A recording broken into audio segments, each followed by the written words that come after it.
bismillahi raxmaan raxiim.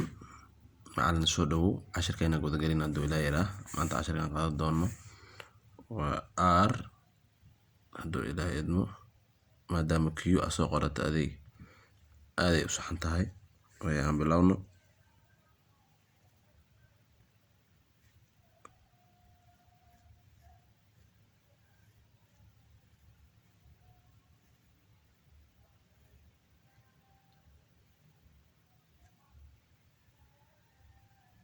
Raxmo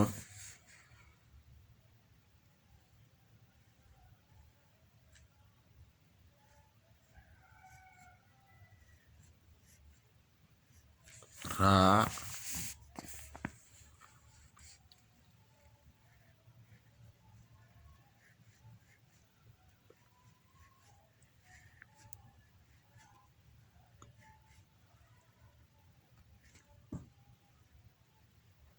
raaliyo